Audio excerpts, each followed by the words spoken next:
Good morning students. आज हम ये वीडियो लेसन में continents of India continents of the world के बारे में पढ़ेंगे। ठीक है, तो सारे कॉन्टिनेंट्स के बारे में मेरे को जितना जानकारी है मैं आपके साथ शेयर करूँगा। ठीक है, तो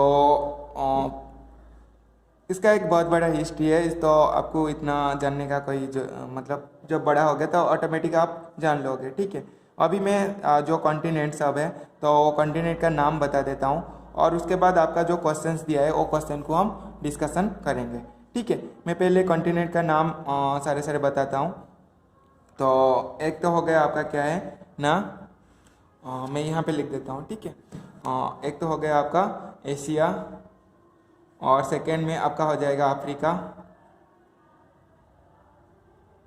उसके बाद थर्ड में आपका आता है ऑस्ट्रेलिया। उसके बाद आता है फोर्थ नॉर्थ अमेरिका। उसके बाद आता है साउथ अमेरिका। उसके बाद सिक्स में आता है नॉर्थ अमेरिका, साउथ अमेरिका हो गया, अफ्रीका लिखिए दिया हूँ, यूरोप। उसके बाद आता है अंटार्कटिका।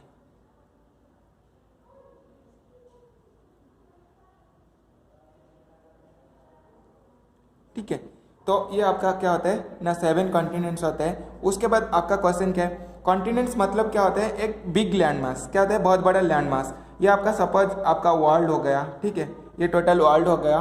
तो वर्ल्ड में क्या होता है ना, आपका यहाँ पे आपका नॉर्थ अमेरिका एक बड़ा सा लैंड मास है। ठीक है, और साउथ अमेरिका भी, यहाँ पे भी एक बड़ा सा लैंड मास है कि नहीं। तो यहाँ पे भी यूरोप है। ठीक है, यहाँ पे यूरोप है और यहाँ पे आपका अफ्रीका आ जाएगा। ठीक है, ये क्या आ जाएगा ना, आपका अफ्रीका आ जाएगा। और यहाँ पे क्या होगा ना, ऐसे ही एशिया है, यूरोप के साथ एशिया कनेक्टेड है। ठीक है, और यहाँ पे आपका एशिया हो जाएगा।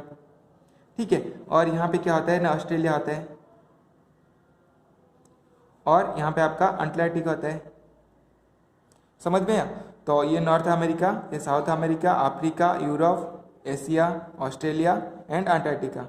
ठीक है, ये सारे आपका क्या होता है ना, कॉन्टिनेंट्स होता है। कॉन्टिनेंट मतलब होता है बहुत बड़ा लैंड मास, जो जमीन का एक बड़ा टुकड़ा को हम क्या बोलते हैं ना, लैंड मास भी बोल सकते हो इंग्लिश में। ठीक है, तो इसी टाइप का आपका क्या होता है ना, एक लैंड मास में बहुत सारे कंट्रीज होते हैं कि नहीं। टोटल वर्ल्ड में आप बोलोगे तो 195 से अबव क्या है कंट्रीज है। तो इससे 193 यूएनओ में पार्टिसिपेट करते हैं। तो ये सब आपको, तो सबसे बड़ा कॉन्टिनेंट का नाम क्या होता है ना, एशिया। एशिया क्या होता है ना, सबसे बड़ा है। जितने भी कॉन्टिनेंट्स हैं एरिया वाइज, बड़ा मतलब क्या है, ज़्यादा जिसमें ज़मीन होगा उसको हम बड़ा बोलेंगे। तो ये सबसे बड़ा किस में है ना, एशिया में है। तो एशिया ही कॉन्टिनेंट हो जाएगा। हमारा प्यारा इंडिया कहाँ पे होगा, यहाँ पे है, इंडिया यहाँ पे रहेगा। ठीक है, तो यहाँ पे दिया है क्या है ना, पहला question, continents with the largest area 30% of the land area having 60% of the world's population। तो सबसे ज़्यादा वर्ल्ड में, सपोज मैं बोलूँगा 5 बिलियन पॉपुलेशन है, उससे 60% 60% पॉपुलेशन जो कॉन्टिनेंट में हो गए। और क्या है ना, सबसे बड़ा कॉन्टिनेंट वो क्या है ना, एशिया। आपका एशियन कॉन्टिनेंट में भी इंडिया है, चाइना है, आपका पाकिस्तान है, अफगानिस्तान है, यहाँ पे म्यांमार और आपका कंबोडिया, वियतनाम, ये सब बहुत सारे एशियन कॉन्टिनेंट में जाते हैं। ठीक है, तो यहाँ पे दे दिया, तो इसका आंसर क्या हो जाएगा ना, आपका एशिया हो जाएगा। सेमी क्या दिया है, continents with the least area, सबसे छोटा कम एरिया होगा, and having one country only, एक कंट्री है और एक भी कॉन्टिनेंट है। मैं क्या बताया, एक कॉन्टिनेंट के अंदर बहुत सारे कंट्रीज होते हैं, लेकिन एक ऐसे कॉन्टिनेंट है जो कि एक ही कंट्री है और एक भी कॉन्टिनेंट है, उसके अंदर और कोई दूसरा कंट्री नहीं है। जैसे मैं बोलूँगा एशिया के अंदर बहुत सारे कंट्रीज है, और कंट्रीज क्या क्या है ना, आपका इंडिया हो गया, और क्या बताया था, इंडिया के बाद आपको बताया था पाकिस्तान, उसके बाद बताया था अफगानिस्तान, और क्या बताया था रूसिया। और आपको रूसिया का दो पार्ट, रूसिया दो कॉन्टिनेंट में है, कुछ पार्ट उसका क्या है एशियन कॉन्टिनेंट में भी है और कुछ पार्ट आपका यूरोपियन कॉन्टिनेंट में है। ठीक है, और आपको बताया था कंबोडिया, वियतनाम, ये सब क्या होते हैं ना एशियन कॉन्टिनेंट में। तो यहाँ पे बोला है कि कॉन्टिनेंट है और क्या है ना, लैंड मास है। सॉरी कॉन्टिनेंट भी है, एक कंट्री है, तो उसका नाम क्या हो जाएगा ना, ऑस्ट्रेलिया हो जाएगा। ऑस्ट्रेलिया एक कॉन्टिनेंट भी है, एक ही कंट्री में है। और मेरे को कमेंट सेक्शन में बताना what is the currency used in Australia, कौन सा करेंसी ऑस्ट्रेलिया में यूज होता है। और what is the currency used in India, India का करेंसी का नाम क्या है, मेरे को कमेंट सेक्शन में बताना।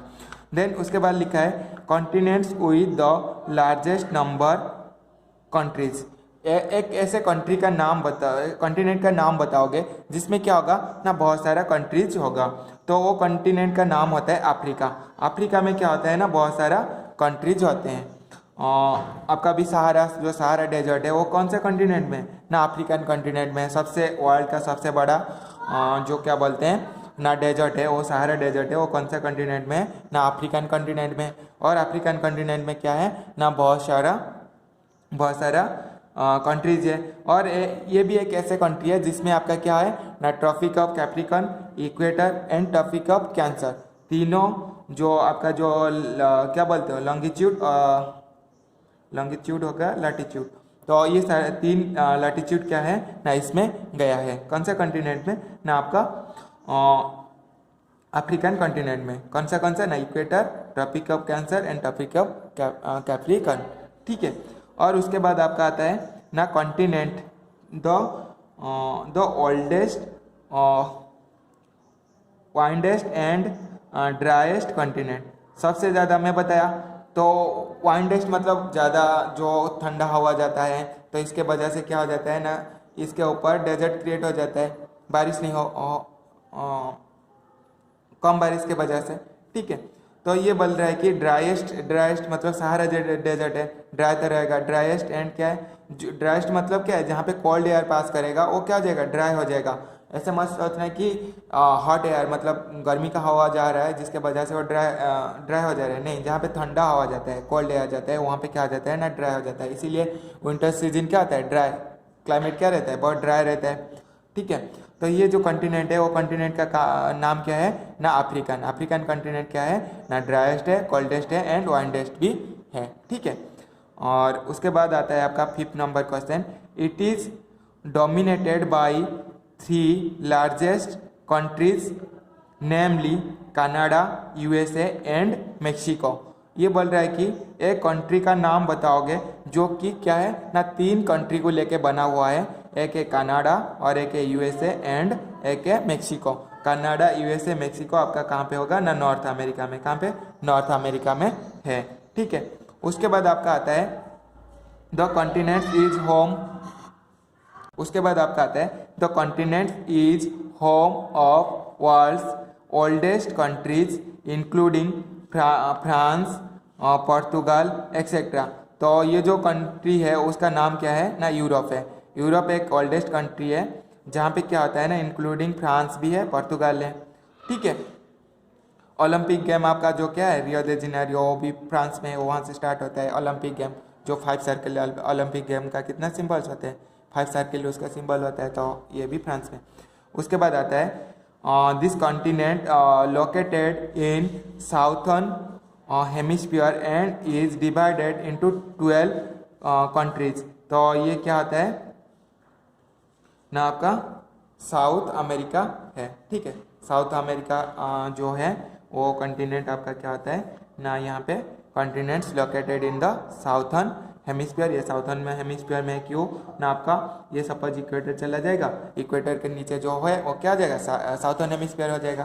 कैसे ना, मैं बताऊंगा। ये आपका क्या है, ये आपका अर्थ है, अर्थ का यहाँ पे इक्वेटर गया है, इक्वेटर 0 डिग्री होता है, ये नॉर्थर्न हेमिस्फीयर हो जाएगा, ये साउथर्न हेमिस्फीयर हो जाएगा। जैसे एक ऑरेंज लोगे उसको क्या करोगे ना, चाकू से काट दोगे तो ऊपर पार जो रह जाएगा नॉर्थर्न हेमिस्फीयर हो जाएगा, जो साउथ में आ जाएगा वो क्या हो जाएगा ना, आपका साउथर्न हेमिस्फीयर हो जाएगा। तो आपका जो साउथ अमेरिका है वो क्या है ना, कम्प्लीटली साउथर्न हेमिस्फीयर में है। और मेरे को कमेंट करके बताना जो ऑस्ट्रेलिया है वो कौन सा हेमिस्फीयर में है।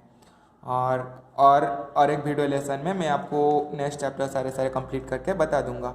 और इस वीडियो लेसन में जिसको कुछ डाउट्स आएगा मेरे को कमेंट करके बता सकते हो। Thank you.